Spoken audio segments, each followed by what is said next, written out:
area, natay admin 4, ADM 4, and nasa iyahang code na po siya reference. So, ADM 4 is for barangay. Mga barangay na siya sa Pilipinas. ADM 3 are the municipalities and cities. ADM 2 is the provinces. ADM 1 are the region, and ADM 0 is our country. So, kung makita ninyo dira, inyo pang scroll, going right, naatay shape length, shape area, and then kaning area per square kilometer, no? Later ako mo tuduan kung saan na siya ma-calculate. And then, naay population and population density nga magamit nato pag maghimo na taog population map. Okay. For you, kay nag-transition to QGIS, lahi diba inyong art map? Yes, ma'am. So, or magyapon, zero man mo sa inyong kuan, transition na mo sa QGIS karon. Kalian learn ninyo ang art map sa ngayon yung kuan kay malibog mo. Sige.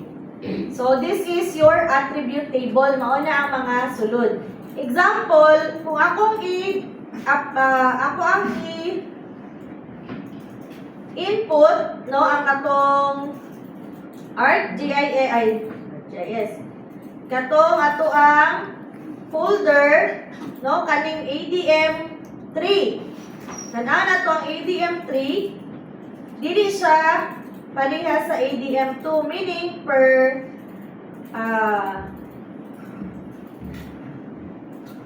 municipality, iya lang administrative boundaries. Pero, kung tanaw na to ang 4, mo na ang boundary kada barangay. Okay? Sige. So, let's work with ADM 4 sa karon. So, kung natay gamiton or himuon nga ma-admin map ng barangay na ito ang kuhaon, pwede na ito gamiton ng ADM 4. Karon let us select, no, tibuok Pilipinas. Di ba na pwede na tibuok Pilipinas imuhang gamiton? So, how to select? In your tabs, na adira class, na arrow, na select features, no? Select features by polygon, freehand, or radius. For example, I will select features like this. Ako i-click din pwede na. No? Tapos kanina ay deselect features from all layers. Kung makita ninyo, pag i-click na ko na siya, i-deselect niya ang features. But what we will be using kay kaning select features by value. So, click on that one, and then, kung imo tanawan na niyang option na ay select features by value or select features by expression. Pwede po na imo gamiton kay F3. So, imo ang i-click class ng F3 sa inyo ang F3, diretso na siya. No? Sige daw, try niyo F3.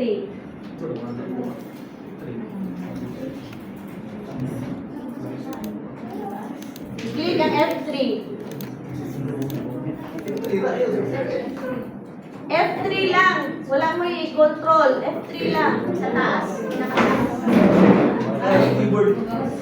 Nasa keyboard. F3. Sige. After that one, no, di ba nakita na nyo sa attribute table na admin 4, 3, 2, 1, and 0. So, asa man nato makita ang municipality? Sa admin 3. So, kay ka-memorize naman mo, dito sa admin 3N. Example, I will choose Buog. Kamulahin inyo ang kuan, inyong municipality. So, akong i-type ang Buog, magawas na siya. Sige daw, type mo inyong municipality. Dayon, click on that one, and then click select features. Then, close. So, makita ninyo, i-select na niya kung asa ko nag-select. Na-select sa inyo ha? Wala. Sige. Right now, i-extract na ito. Ang kana lang ang ma-select. Right-click on your layer. Go to your layer. Right-click. Go to export. And then, save selected feature as layer. Click that one. And then, magawas na siya. You will be saving your vector file or vector layer. So, ang format class, naanay mga daghan kay nga format nila. GeoPackage, Shapefile, Arrow, CSV. But the most, the default, paminaw, ang default kay inyo ang kay GeoPackage. And then, put the file name. Example, that is the municipality of Buog. Sige, yun sa inyo ang municipality diha. Click, okay. Wala na mo'y gamit, wala na may kung ano nila. Then click, okay.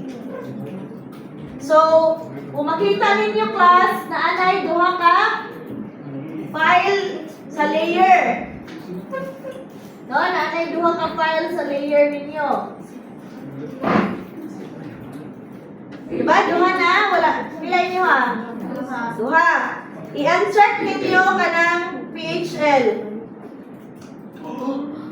Tapos, kana, inyo ha siya, i-right click, then zoom to layer. Para magawa sa inyong municipality.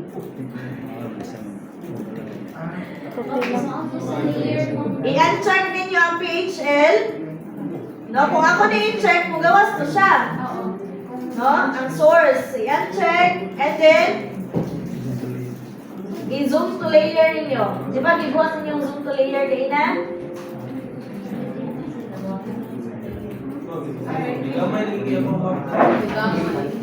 Lagi, i-zoom to layer gani.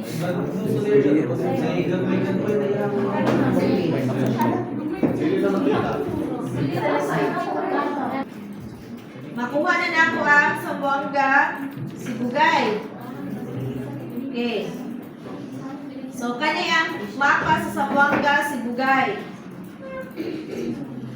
So, i-extract na po mo diri ang Imelda.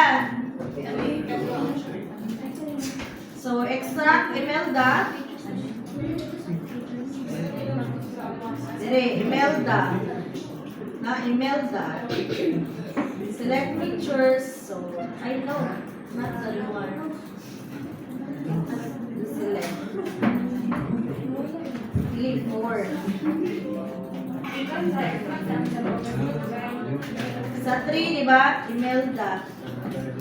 Imelda. Click that picture. Magawa si Imelda. No? And then, export, save selected picture. Name it Imelda. Click OK. Kita na yun. So, imo siya Ala po. zoom to layer, magawas na ang Imelda.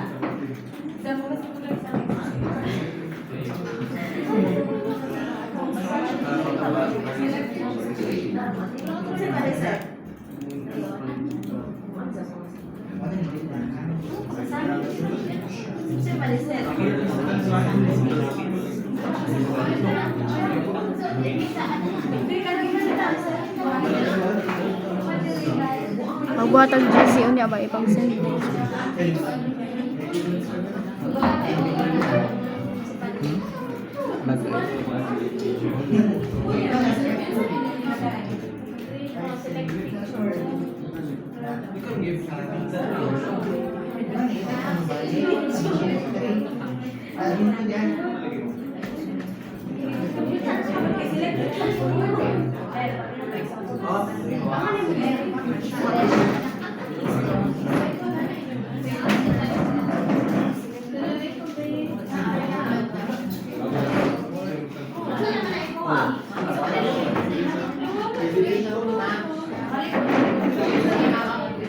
Sana all ninyo. I-click ang browser, kanina ang layer.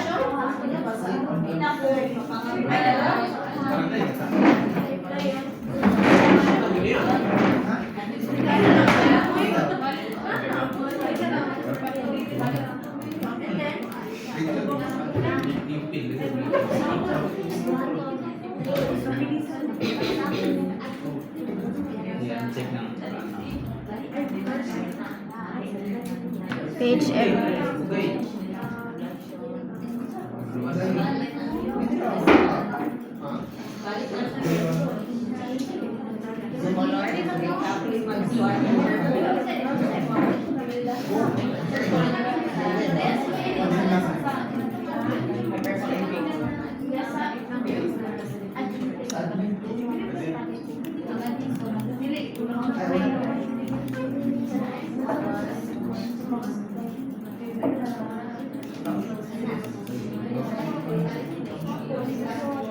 Gamay oy.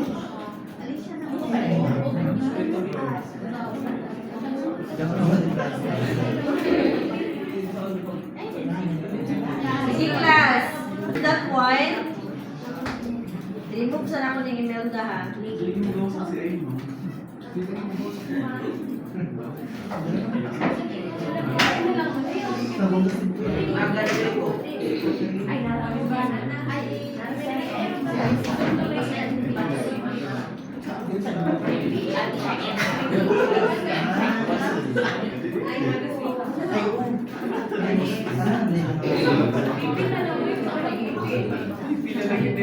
Sige class.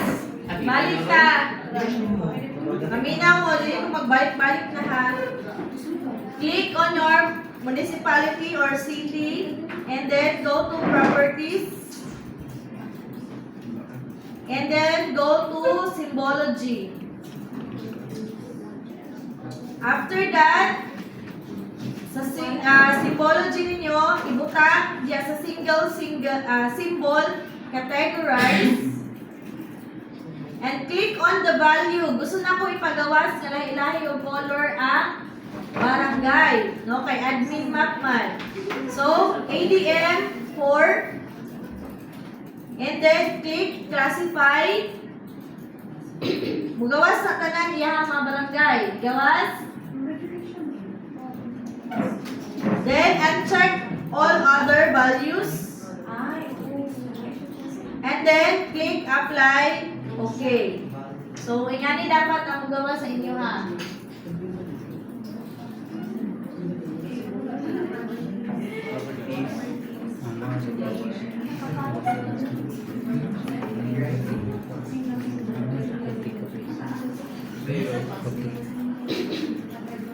Next is how to add label. So, unsay ngalan sa mga barangay, mo yung nasa admin 4, di ba? Yes, Mo po na yung gawas nga label. Dito sa show label, click on that, right click, then show labels. Mugawas na siya ang label sa inyong mapa. So to edit the label, no? To edit ang font, ang size, right click on that layer, then go to properties. Makita nimo ubos sa symbology kay labels. Dayon pwede ka makita diri og other na mga fonts nga available. Example, kaning saan siya? Christina. So, gamay lang siya. 9. And then, click, apply, okay. So, ingana na siya ang iyahang label.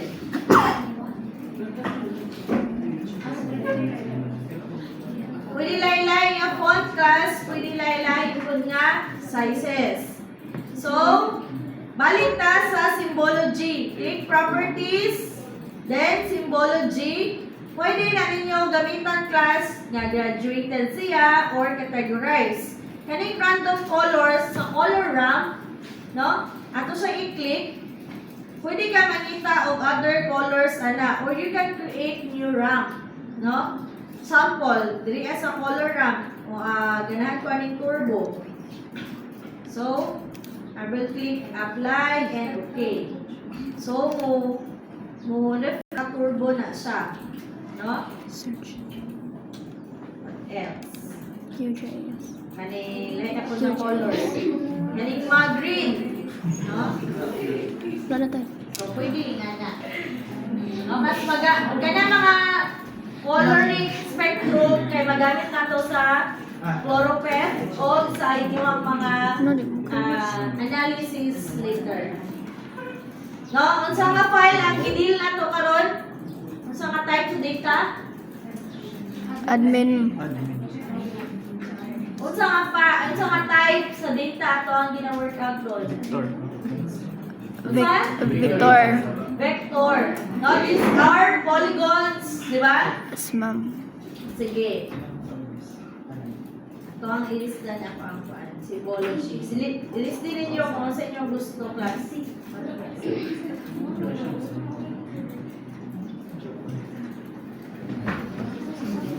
Hindi na random color.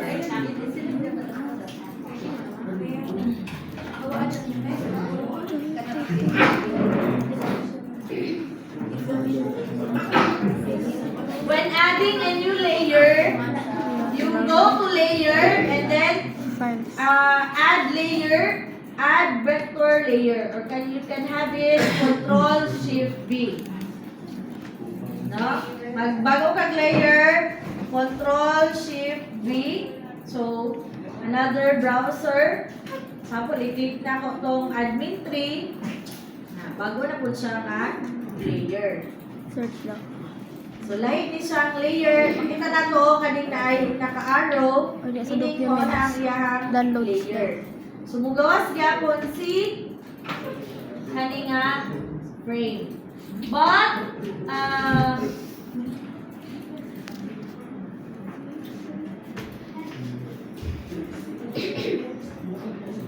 pwede na gyapon na ito na siya mabuha. Sige.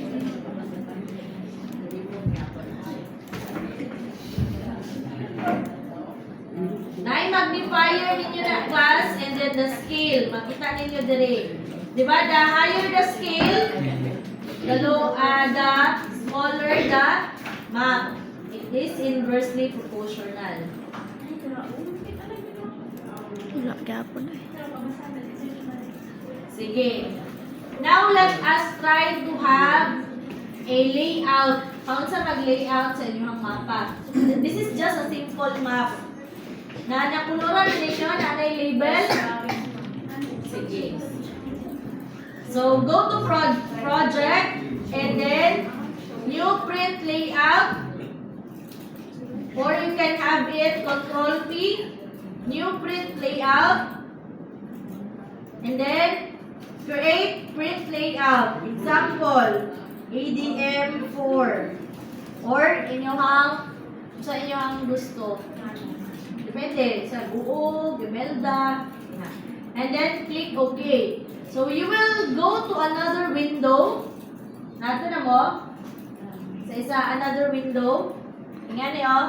Mo ninyo ang print layout. So in that layout, makita ninyo ang inyong reference. In the item properties, mo ni ang size sa inyong mapa.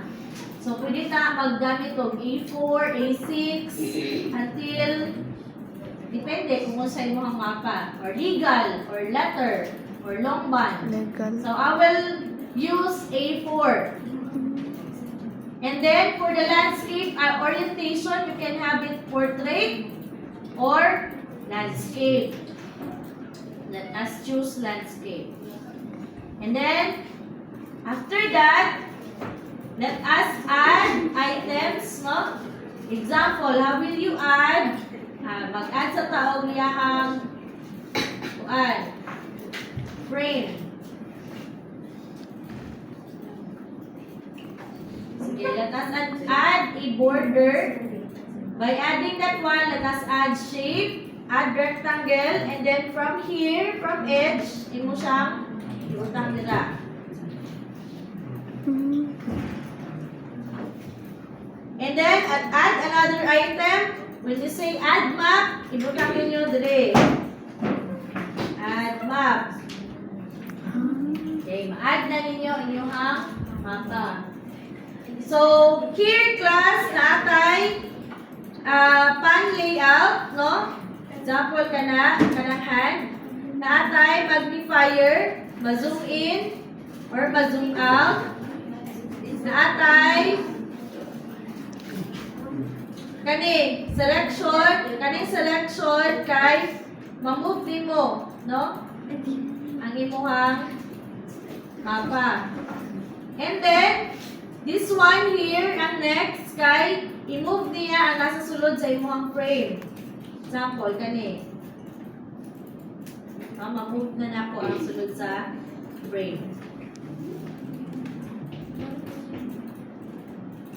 Nga nakadako ako ang gusto. Na. Or, yan ikadako akong frame.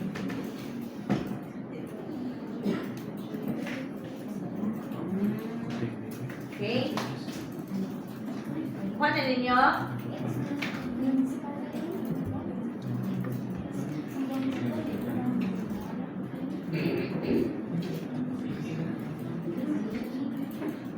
Next is adding our items for the map. So click the map and then go to the layout. I know.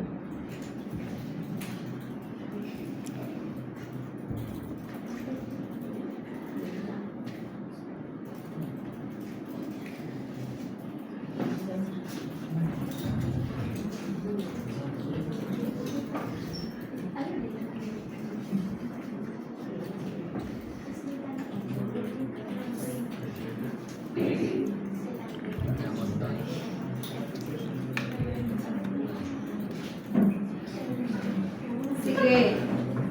Go to item properties. Dira ka to makita pila na ang scale sa ato ang mapa. Na-try map rotation. Kung ato ning tumagan class, mag-rotate ato ang mapa. No? Or ingani. But I will stick to the true north. Ana siya. Meaning class, pag ingana ang mapa ninyo pag kakuha, true north na niya. No? Sige. So, use your projection CRS or imo ang reference. And then, nakita niyo extend, grid. Punta na to og grid. Go to grids. Add in this plus, add new grid. And then click that grid, modify grid. So in the grid type, you can have solid, cross, or markers only, or frame only. Example,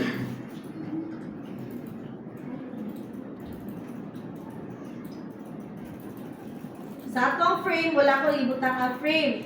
Example, ibutang ko like zebra. So, ana siya, zebra. Or, sa grid na to class.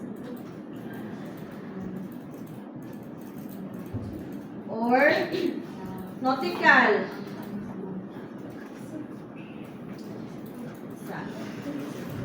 Ay, nakamulingkod ka. Dapat kaning nakaklik ninyo ha.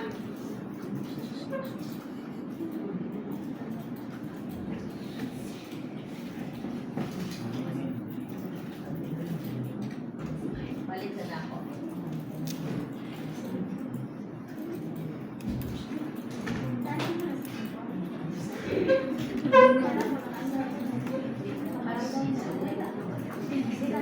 Bigyan na class. Nautical.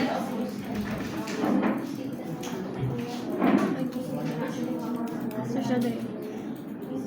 QJS.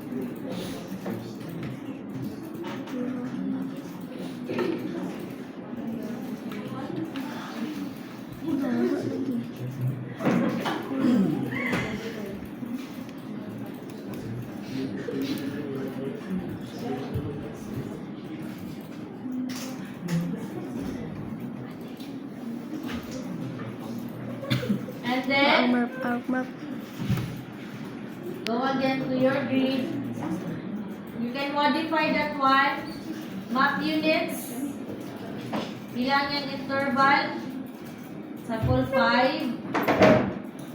5 cm na. No? Kita na to. per 5 cm. Kung dili zebra class, example dili na frame, solid na siya, ana na siya. Muna ato mga grades, no? Ano ba?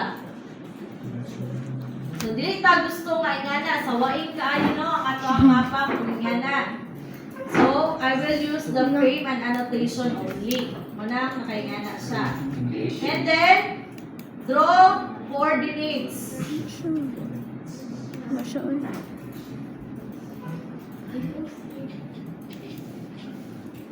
Masya ul.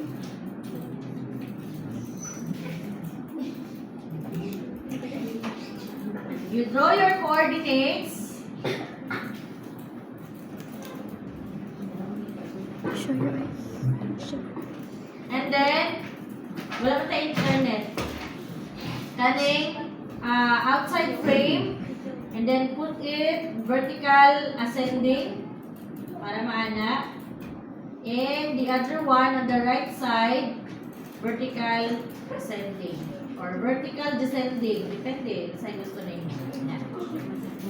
So, pwede nga na nga to ang ano na wala mo nag-work.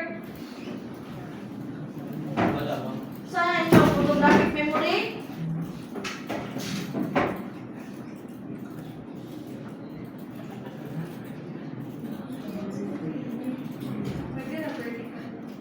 Oo. Tapos sa grade,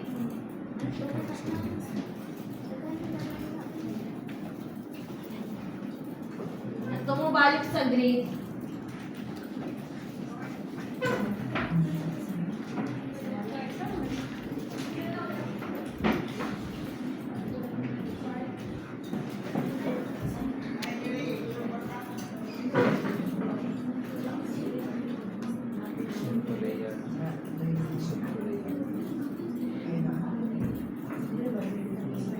Ayan, kanang sa baba ang isang layer. Ayun ang Sige, sa grade, kanang pwede niyo isang nga babaw. bago ang font Kanang ana mga class. mapa. Ang iyang sizes, dira sa Kanang babaw font. ano. No, sa Kanang- grade annotation font. Diba kanang uncheck babaw ana babaw. sa ubos. Oh, then kanang babaw i-zoom to layer. Kanang ang isa niya. Iya, check na ang uncheck ang sa ubos, then zoom to layer na Kana kana. isang kaligo. Ano siya? Lain siya na. Sila sa tuwan. Padaw ko yan. Then check na ubos. And then, after the grid, now let us go to nadire sa kilid. No, you can add your map title. No? Click that one, and then you can edit here in the main properties, administrative map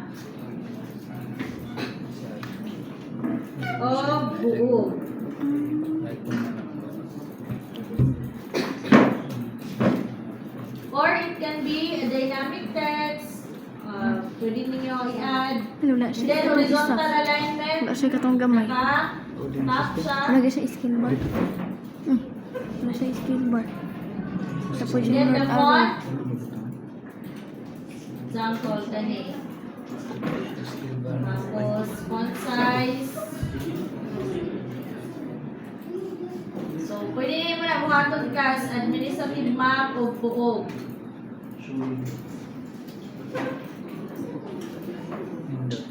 Kuha na ninyo. After that, kay mag-add ta og north arrow. So here you can add a north arrow. Ay, nadi yung arrow. Or pwede po nga magpili ta og north arrow di sa item. Add item, add north arrow.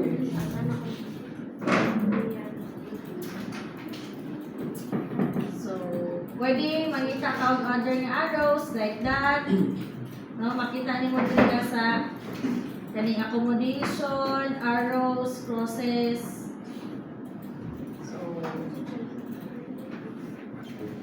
adlay mga arrow sa or pwede pod kani, no? That is a north arrow. So, butang na to siya dinhi. Skill bar sa ubos. Skill bar. Ang RPD, ibutang na to sa dinhi. Hmm. And then, scale bar. You can add scale bar. Pwede na to sa ibutang. 3. So, pila na ang scale sa imong mapa? No? Example, anang unit. Or you can customize the number formats. No, pila ka significant number. Example, bearing. Hindi mo na siya ma-edit.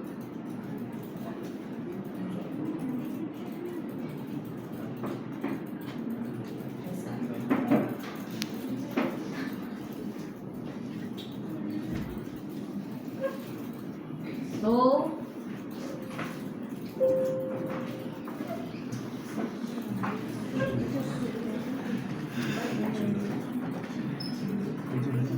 Siya na oras. pwede double box, pwede thick line, no? Middle thick.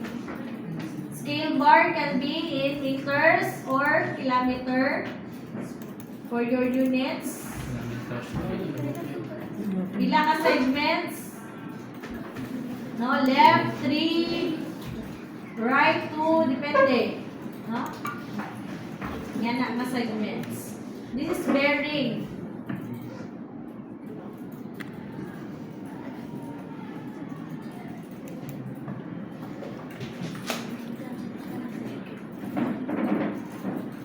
Ito mo ang scale bar. Its appearance, pwede din mo siya i-box, naka-box, or wala. No?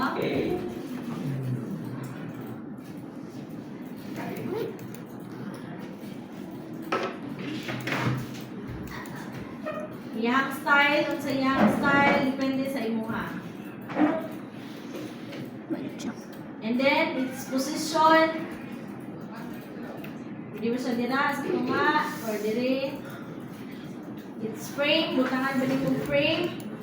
No, kumakita nyo, butangan yung frame na siya iyahang box. So, always remember class, example, limbalik ka diha. Ang iyang main property kay katong rectangle nga ato ang nagbutang. Pero pag bubalik ka dire yung click, iyang item properties kay kani. Kung kani, mo na iyang item properties. Kay mo man na ang imuhang i-click. So, kuhaan na ko ng frame or pwede na nimo butangan ng background, butangan nimo color. Yan na. Sa iyang appearance.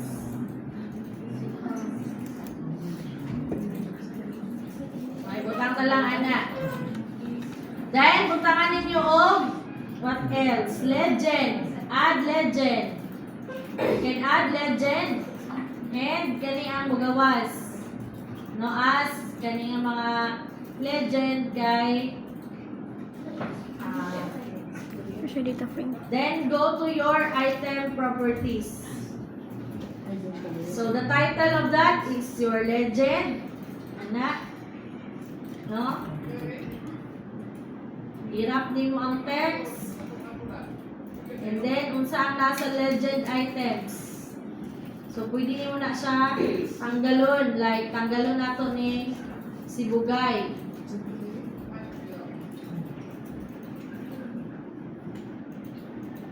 I-uncheck nato ni. For fonts, columns, butang nato duha.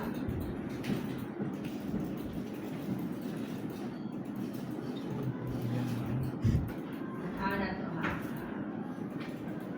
Amugod siya layer.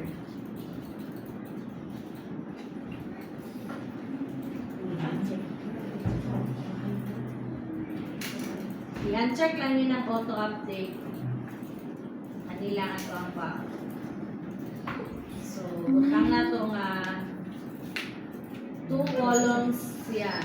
4 columns.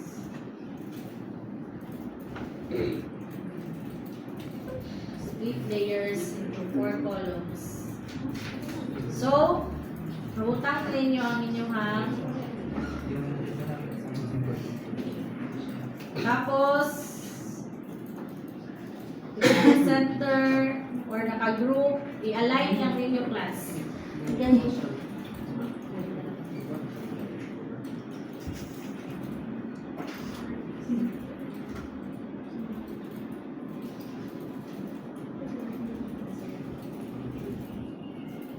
I-resize ninyo. Depende.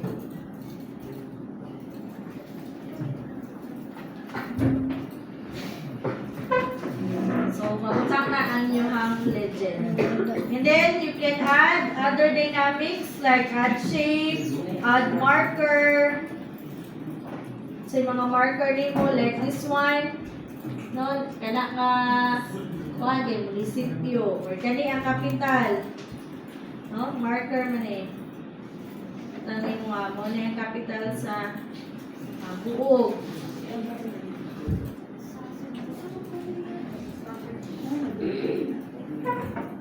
Sige. Work on that. Dula-dulain ninyo nga maka-work mo, ana. Maka-work mo isa ka admin map nga wala pa i-set map.